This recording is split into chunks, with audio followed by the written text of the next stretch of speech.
The night began like any other, the kind that blends into memory without leaving a mark. The restaurant buzzed softly with clinking glasses and low conversation, warm light reflecting off polished wood and crystal. People came here to celebrate deals, anniversaries, victories. At one corner table sat a woman most of the city recognized, but few truly knew. The CEO of a billion-dollar tech company, composed, elegant, used to command and control. Her tailored jacket rested perfectly on her shoulders. Her phone lay face down, silent for once. For a rare moment, she was just a woman having dinner alone, breathing between meetings and expectations. Across the room, unnoticed by almost everyone, sat a man with tired eyes and a posture shaped by responsibility. He wore a simple button-down shirt, sleeves rolled up, hands rough from honest work. His name was Daniel, a single father, a man whose world revolved around school lunches, late-night homework, and the quiet fear of not being enough.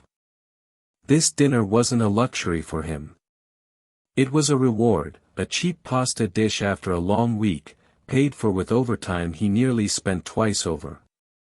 When it happened, it was sudden, too sudden for dignity or preparation.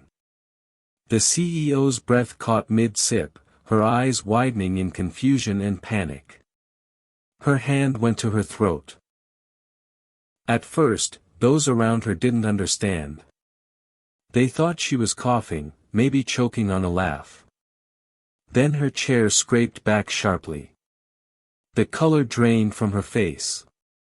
Panic moved faster than thought. The room froze. Someone stood up. Someone else shouted for help. A waiter dropped a tray, glass shattering on the floor. But in those first critical seconds, no one moved with purpose. No one except Daniel. He saw it instantly. Maybe because he'd spent years reading subtle signs. His daughter's asthma attacks. The way her breathing changed before danger arrived. Maybe because life had trained him to act instead of hesitate. He was on his feet before his mind caught up, crossing the room in long strides. "Move," he said calmly, firmly, not loud, but impossible to ignore. He didn't ask who she was. He didn't wait for permission. He positioned himself behind her, wrapped his arms correctly, and applied pressure with precision learned not from manuals, but from lived urgency. Once, twice, the third thrust dislodged the obstruction. She gasped, coughing violently as air rushed back into her lungs. The room exhaled as one. Applause broke out, uneven and shaky. Someone cried. The waiter knelt, asking if she was okay. The CEO leaned forward, hands on her knees, breathing hard. Alive. When she looked up, her eyes met Daniel's. "Thank you," she whispered, voice unsteady. "You saved my life." He nodded once. No smile, no speech, no attempt to linger. He stepped back, retrieved his jacket from the chair, and returned to his table. He paid his bill quietly and before anyone could ask his name, before security arrived, before gratitude turned into spectacle, he walked out into the night. By morning, the story was everywhere.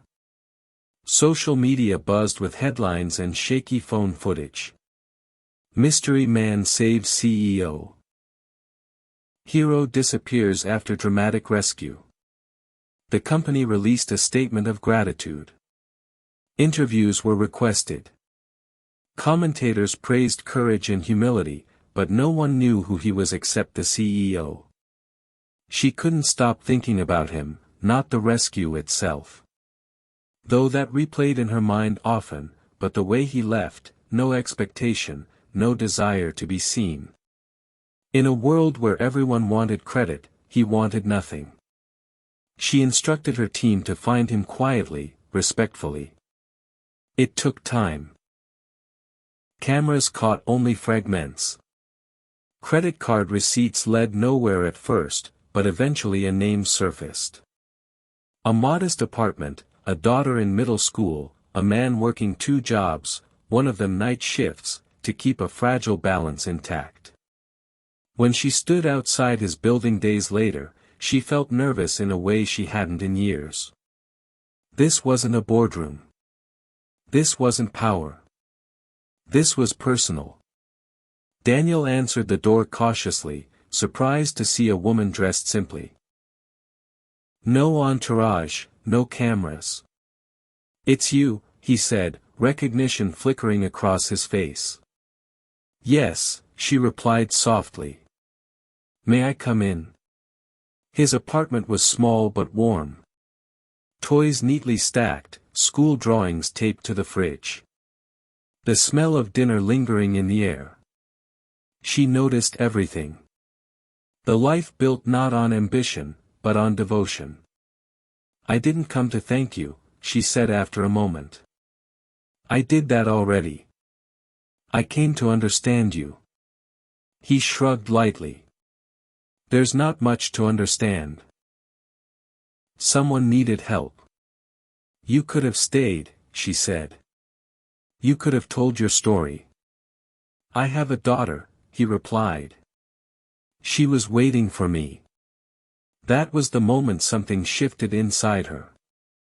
All her success, all her wealth suddenly felt thin compared to the gravity of that statement.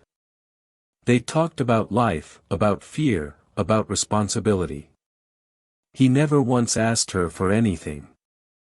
Not money, not opportunity, not recognition. And that more than the rescue itself humbled her deeply. Before she left, she asked one more question. If there's anything I can do for you, anything, please tell me. He thought for a long moment. Just make the world a little safer, he said.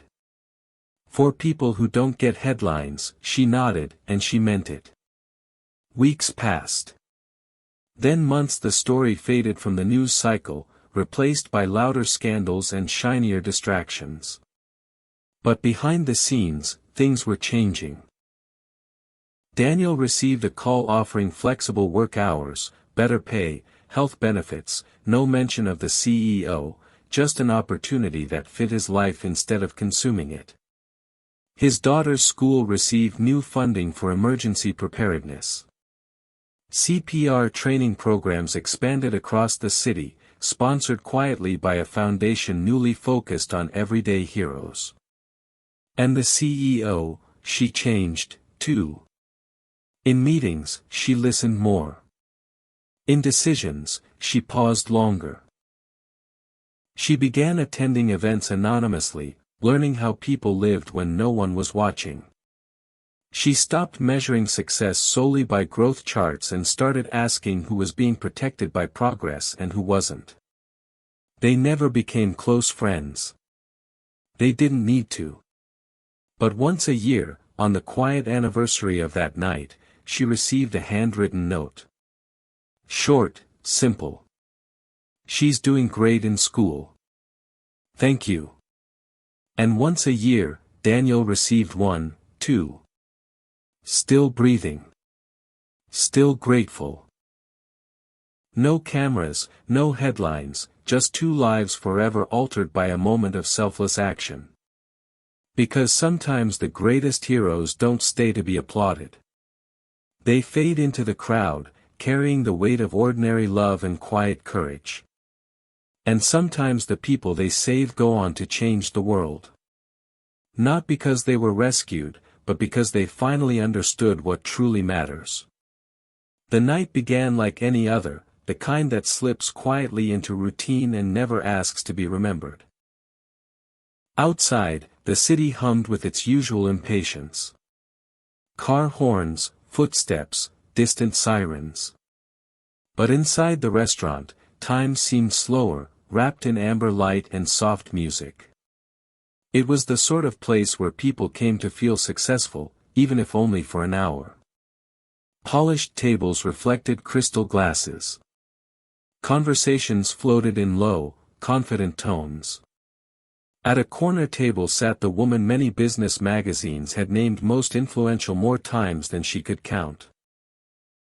To the public, she was a symbol, sharp, unstoppable, brilliant. To herself tonight, she was simply exhausted. Her phone lay untouched beside her plate, a rare act of rebellion against the constant pull of responsibility. She had chosen this restaurant not for prestige, but for quiet, for a moment to breathe without being watched. She lifted her glass, letting the familiar ritual calm her nerves.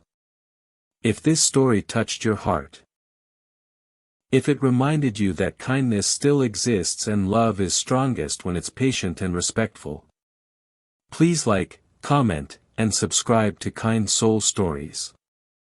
Your support helps these stories reach hearts that need them. And tell us in the comments.